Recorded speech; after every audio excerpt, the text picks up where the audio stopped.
বিশ্বকাপ জয়ী বঙ্গ সন্তানের হাতে তুলে দেওয়া হলো সোনার চেন।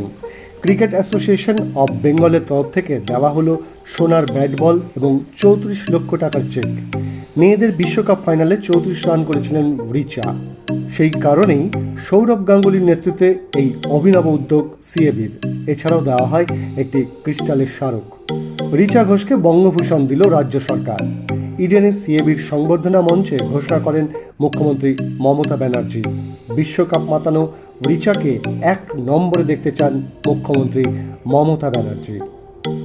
তিনি বলেন, আমি চাই মেয়েরা আরও এগিয়ে যাক। দুর্গমকে জয় করতে হবে, লড়তে হবে, খেলতে হবে, জিততে হবে।